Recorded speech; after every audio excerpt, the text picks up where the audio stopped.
सुप्रभात दोस्तों। तो आज हिंदी का तीसरा चैप्टर पढ़ेंगे हम लोग। बताओ, आपके क्लास में आप किसके साथ बैठते हो? आप अपने दोस्तों के साथ बैठते हो। तो आप किसको दोस्त बनाना चाहते हो? आप दोस्त किसको बनाना चाहते हो? अपने से जो इंटेलिजेंट होता है उसको बनाना चाहते हो, या अपने से जो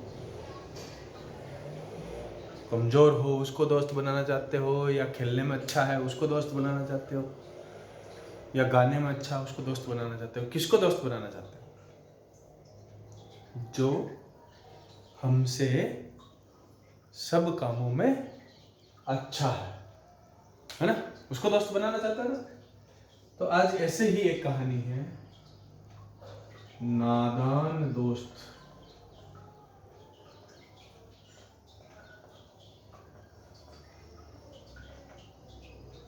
दो भाई बहनों की कहानी है।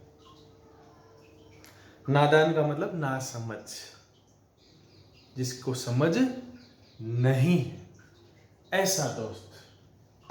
तो इसमें दो भाई बहन है।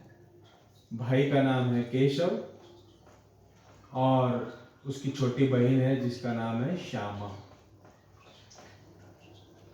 ये दोनों दोस्त हैं। किसके दोस्त बनने की कोशिश कर रहे हैं? एक वो आगे पार्ट में बताया जाएगा। ये दोनों दोस्त बनेंगे। किसके दोस्त बनेंगे वो आगे बताएंगे। तो घर का दृश्य है। एक केशव और श्यामा का घर है। घर केशव के घर कार्निस के ऊपर एक चिड़िया ने अंडे दिए थे। केशव का घर है, उसके ऊपर घर के जो छज्जा होता है, छज्जे के ऊपर एक चिड़िया ने अंडे दिए हैं। केशव और उसकी बहन श्यामा दोनों बड़े ध्यान से चिड़िया को वहां आते जाते देखा करते। जब चिड़िया ने अंडे दिए हैं तो वो हमेशा वहां आएगी जाएगी। तो जब वो चिड़िया आती जाती थी तो केशव और श्यामा उसको ध्यान से देखते थे।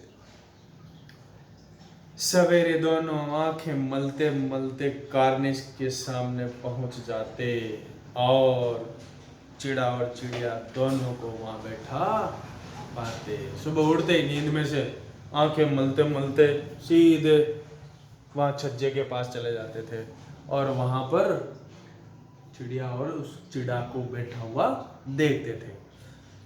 उनको देखने में दोनों बच्चों को न मालूम क्या मजा मिलता।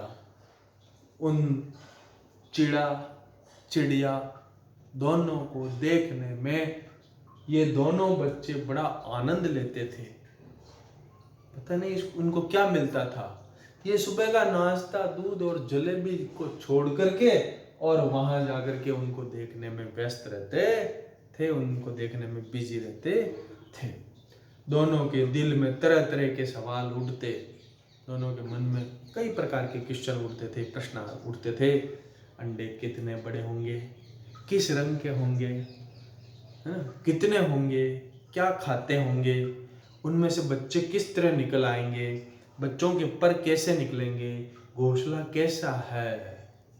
इस प्रकार के प्रश्न बच्चों के मन में आते हैं। आपके भी मन में आते होंगे ऐसे प्रश्न, कोई नई चीज देखते हो। लेकिन इन प्रश्नों का, इन बातों का जवाब देने वाला कोई नहीं था। अम्मा को घर के काम में फुर्सत नहीं थी और न बाबूजी को पढ़ने लिखने से और पिताजी को पढ़ने लिखने से फुर्सत नहीं थी। बच्चों के प्रश्नों का जवाब कौन दे, कौन उनको समझाए कि ये कैसे हैं, कितने हैं, कैसे उनमें से बच्चे निकलेंगे। कोई उनकी परवाह करने वाला नहीं था। तो दोनों बच्चे क्या करते थे, आपस में ही प्रश्नों के उत्तर दे करके और मन को तसल्ली दे देते थे, सांत्वना दे देते थे, संतुष्ट हो जाते थे। श्यामा कहती, क्यों भैया, बच्चे निकलकर फुर से उड़ जाएंगे। श्यामा छोटी बच्ची थी, छोटी लड़की थी। वो कहती थी कि भैया बच्चे अंडों में से बच्चे निकल करके और फुर्र करके उड़ जाएंगे।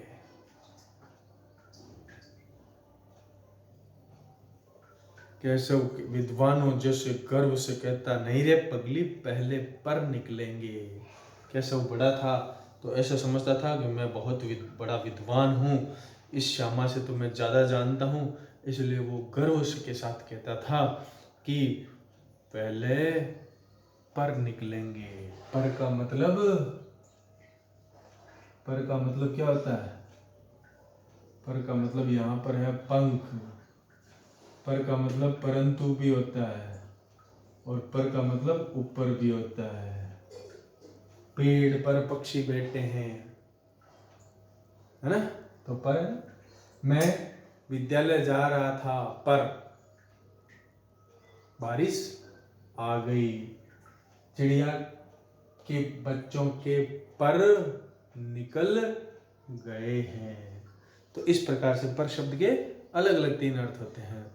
तो श्यामा कहती, बच्चों को क्या खिलाएगी बेचारी, चिड़िया है, बच्चों को क्या खिलाएगी?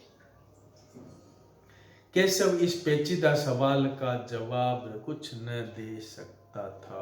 पेचीदा मतलब मुश्किल, कठिन।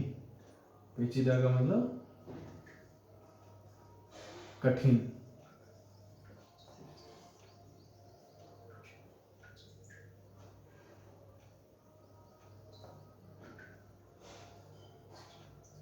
पेचीदा का मतलब कठिन प्रश्न का कोई उत्तर नहीं दे पाया। इस तरह 3-4 दिन गुजर गए। दोनों बच्चों की जिज्ञासा दिन दिन बढ़ती जाती थी। जिज्ञासा मतलब जानने की इच्छा, जानने की इच्छा।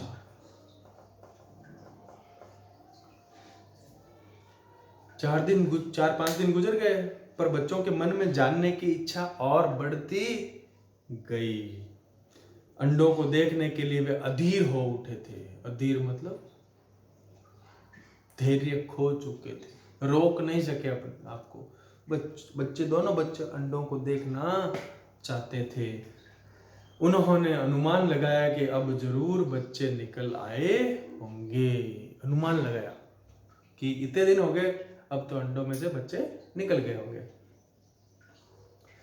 बच्चों के चारे का सवाल अब उनके सामने आ खड़ा हुआ। बच्चों के चारे का मतलब खाने पीने के सामान की, खाने पीने की समस्या उनके सामने आ खड़ी हुई।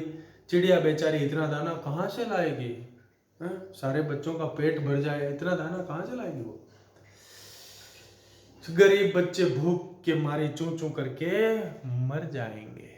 जब चिड़िया इतना खाना ला नहीं पाएगी और ये बच्चे बिना खाने के मर जाएंगे। इस मुसीबत का अंदाजा करके दोनों घबरा गए। दोनों ने फैसला किया कि कार्निश पर थोड़ा सा दाना रख दिया जाए। अनाज के दाने छज्जे पर रख दिया जाए ताकि चिड़िया खा ले, उसको बाहर जाने की जरूरत ना पड़े।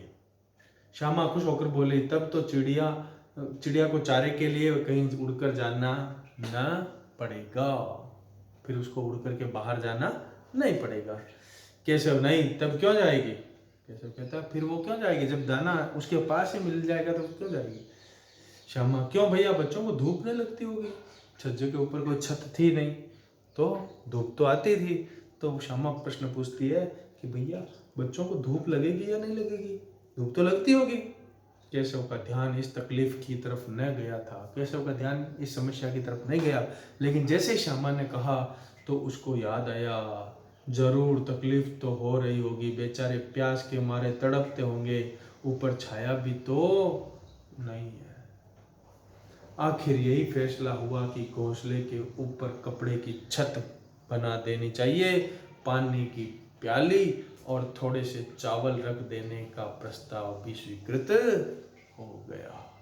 आखिर में दोनों ने फैसला किया कि छज्जे के ऊपर एक कपड़े की छत बना देंगे, टेंट टाइप का टेंट लगा देंगे जिससे बच्चों को धूप नहीं लगेगी।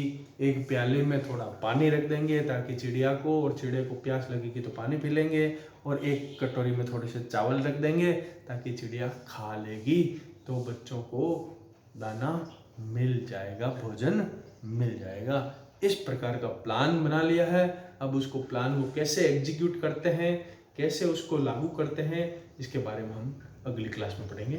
धन्यवाद।